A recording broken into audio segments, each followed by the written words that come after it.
नमस्कार दोस्तों, मेरा नाम वैभव है। आज मैं तुम्हें अपने जीवन में 3 साल पहले घटी एक सच्ची घटना बताने जा रहा हूँ।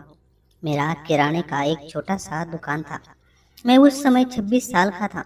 मेरी ग्रेजुएशन की पढ़ाई पूरी हो चुकी थी, लेकिन नौकरी नहीं मिल रही थी।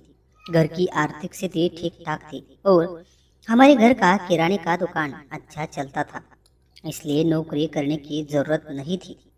मैं उसी दुकान को संभालता था। एक दिन सुबह करीब 9 बजे मैं दुकान पर बैठा था। उस समय दुकान में ज्यादा ग्राहक नहीं थे। तभी मैंने देखा कि सड़क के किनारे उस पार से एक औरत धीरे धीरे मेरी दुकान की ओर आ रही है। उसने सफेद साड़ी पहन रखी थी। वह देखने में बहुत खूबसूरत थी। उसके सिर पर पल्लू था, लेकिन उसके चेहरे पर एक अजीब सी शांति, दर्द और अकेलेपन झलक रहा था। वह दुकान के अंदर आई।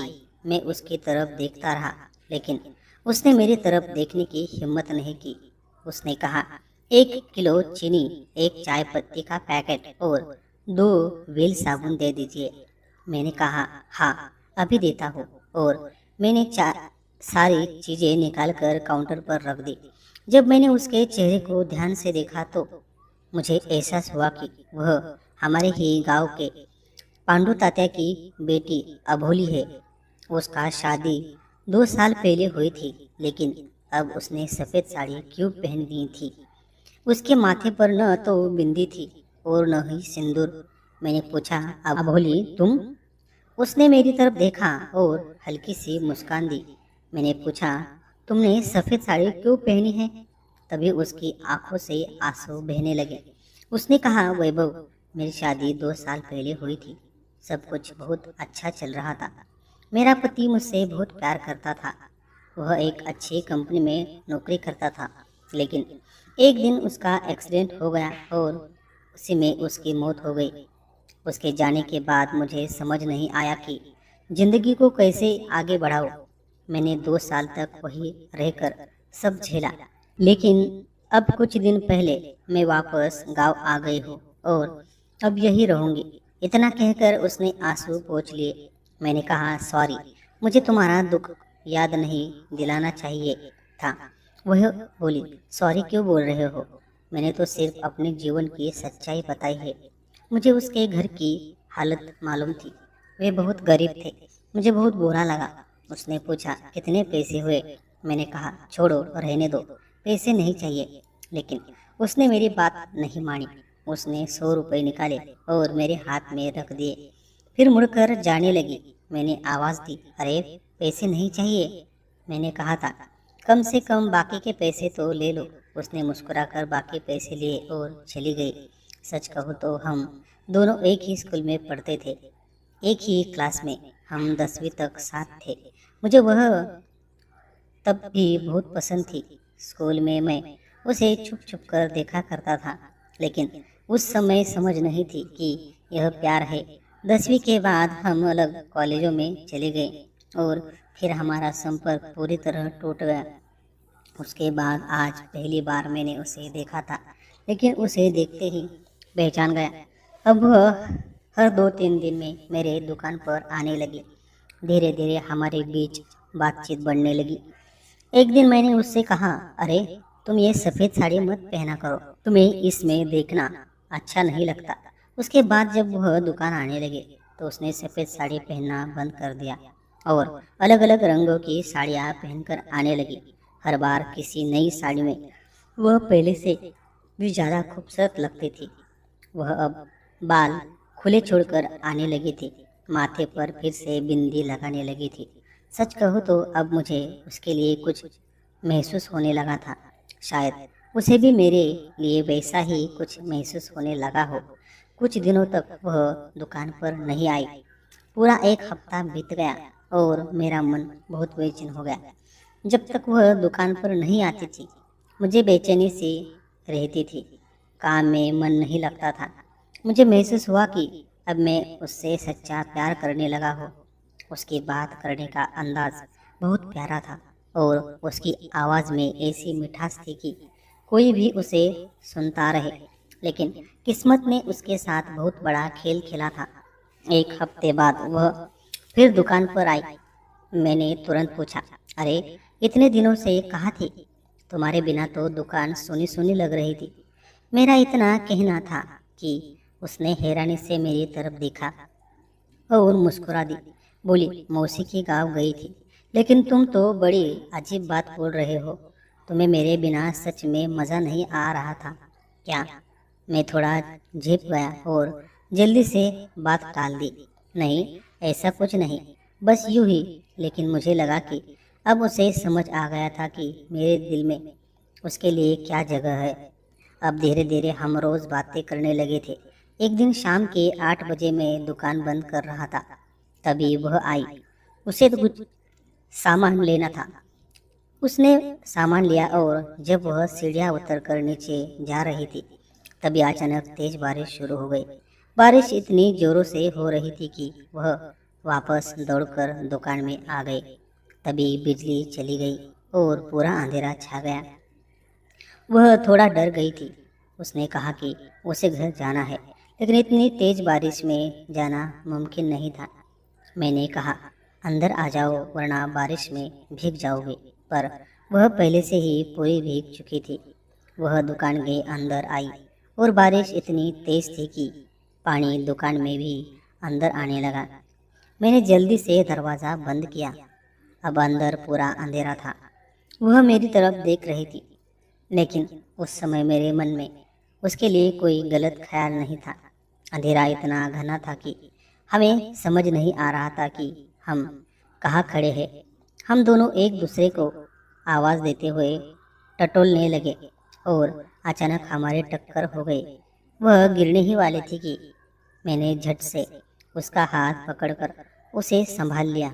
उसका भीगा हुआ ठंडा हाथ मेरे हाथ में था और उस पल में जैसे समय थम गया था। तभी थोड़ी देर के लिए बिजली आई। उसकी रोशनी में उसके चेहरे पर गिरते पानी की बूंदें हीरे जैसी चमक रही थी। कुछ ही पल में बिजली फिर से चली गई। मैंने उसका हाथ धीरे से छोड़ दिया और टटोलते हुए काड़ी पेटी और मोमबत्ती निकाली। उसने मोमबत्ती जलाई और जैसे ही हल्की सी रोशनी फैली, माहौल में एक अजीब सी गर्माहट आ गई। उसका चेहरा उस पीली रोशनी में ऐसा लग रहा था जैसे किसी सोने की मूर्ति पर प्रकाश पड़ रहा हो। मुझे एक पल को ऐसा लगा जैसे उसका चेहरा अपने हाथों में लेकर उसके गालों और होठों पर एक हल्का सा स्पर्श करूं। लेकिन मैंने अपने मन को रोका। हमारे पास उस समय मोबाइल भी नहीं था, इसलिए हमने बस बातों में समय बिताने का फैसला किया। हम नीचे ज़मीन पर बैठ गए और एक दूसरे के बारे में बातें करने लगे। वह बोली, तुम्हारी शादी हुई है क्या? मैंने कहा, नहीं। उसने पूछा, क्यों? अब तक शादी क्यों नहीं की? मैंने मुस्कुराते हुए कहा, कोशिश तो चल रही है पर सही लड़की मिलती ही नहीं। वह हंसते हुए बोली, अरे तुम तो देखने में इतने अच्छे लगते हो, फिर भी लड़की नहीं मिलती। कैसी लड़की चाहिए तुम्हें? मैं कुछ पल चुप रहा। उसकी आंखों में देखा और कहा, जैसी तुम हो, अगर वैसी मिल जाए तो मुझे और कुछ नहीं चाहिए। यह बात सुनकर वह शर्मा गई। मैंने उसका हाथ अपने हाथों में लिया और कहा, अबोली, मुझे तुमसे कुछ बात करनी है। उसने मेरी आंखों में देखते हुए कहा, बोलो। मैंने हल्की घबराहट के साथ कहा, अबोली, मुझे तुम बहुत पसंद हो। वह कुछ नहीं बोली। मैं खुद को रोक नहीं पाया। मैंने अपने दोनों हाथों में उसका नाजुक चेहरा थाम लिया और उसके होठों पर अपने होठ रख दिए। उस अंधेरे में एक गहरी शांति, खामोशी छा गई थी, जैसे दो फूल आपस में मिलकर एक हो गए हो। उस पल में समय रुक गया था। सिर्फ हमारी धड़कनों की आवाज़ गूंज रही थी। कुछ देर बाद जब बारिश और हवा थम गई, तो वो दो फूल जो एक दूसरे की खुशबू में खो गए थे, फिर अलग हो गए। उस पल की नज़दीकी ने हमें ऐसा सुकून दिया जो शब्दों में बयान नहीं किया जा सकता। वह बिना कुछ कहे वहाँ से चली गई। 3 दिन बीत गए, लेकिन वह वापस दुकान पर नहीं आई। मेरा मन बेचैन होने लगा। मुझे लगा कि मुझसे बहुत बड़ी गलती हो गई है। मैं उससे माफ़ी मांगना चाहता था, उसे बताना चाहता था कि मेरा इरादा गलत नहीं था। चौथे दिन वह आई। उसने मेरे हाथ में एक पर्ची दी। मुझे लगा कि शायद वह कोई लव लेटर होगा, लेकिन उसमें उसने बस कुछ सामान की लिस्ट लिखी थी। उसने मुझे एक शब्द तक नहीं कहा। मैंने बात करने की कोशिश की, लेकिन वह चुप रही। उसने सामान लिया और जाने लगी। जाते जाते मैंने कहा, सॉरी अबोली, मुझसे गलती हो गई, मुझे तुमसे कुछ कहना है। उसने मेरी ओर देखा और कहा, बोलो। मैंने गहरी सांस ली और कहा, अबोली, मुझे तुम बहुत पसंद हो, मैं तुमसे शादी करना चाहता हूँ, क्या तुम मुझसे शादी करोगी? ये सुनते ही उसने मेरी तरफ देखा। उसकी आंखें आंसुओं से भर आई और बिना कुछ बोले वह वहां से चली गई। मुझे बहुत बुरा लगा। शायद मैंने उसे पसंद तो किया, पर उसने मुझे नहीं। मैं हर वक्त उसी के बारे में सोचने लगा था। वह मेरे दिल में घर कर चुकी थी। कुछ दिनों बाद वह फिर दुकान पर आई। मैंने तुरंत पूछा, अबोली, क्या हुआ? मैंने तुमसे कुछ पूछा था। वह बोली, मुझे तुमसे बात करनी है, लेकिन यहाँ नहीं, हम कहीं बाहर चले।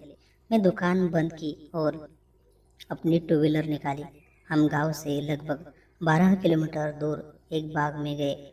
वहाँ मैंने कहा, बोलो अबोली, क्या कहना है? उसने गहरी सांस ली और कहा, देखो वैभव, मेरी पहले से शादी हो चुकी है। मैं तुम्हें पसंद करती हूँ, पर मैं नहीं चाहती कि मेरी वजह से तुम्हारी ज़िंदगी बर्बाद हो जाए। तुम्हें बहुत अच्छी लड़कियाँ मिलेगी।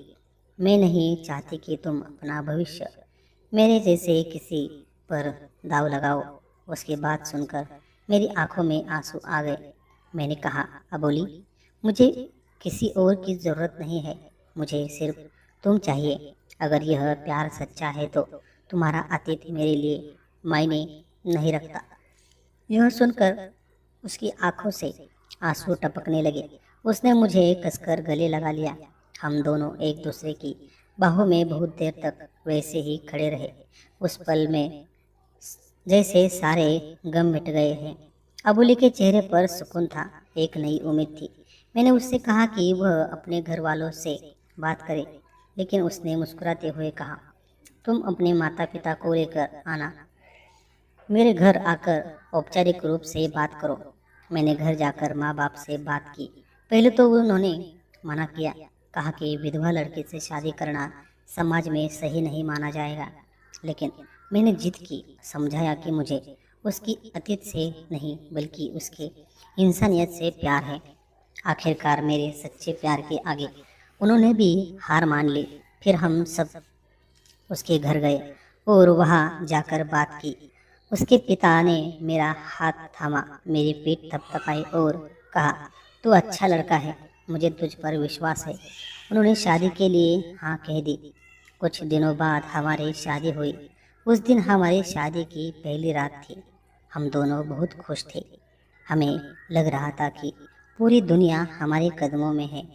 उस रात हम एक दूसरे की बाहों में समा गए, अपने प्यार की गर्माहट महसूस की और अपने नए जीवन की शुरुआत की।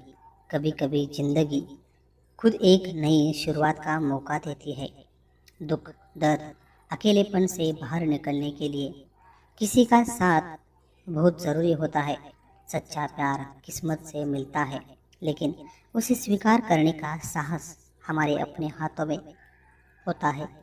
जिंदगी को फिर से शुरू करने में भी देर नहीं होती, बस दिल खुला होना चाहिए। दोस्तों, यह कहानी तुम्हें कैसी लगी कमेंट में ज़रूर बताना, और अच्छी लगी हो तो वीडियो को लाइक, शेयर और चैनल को सब्सक्राइब करना मत भूलिए। धन्यवाद।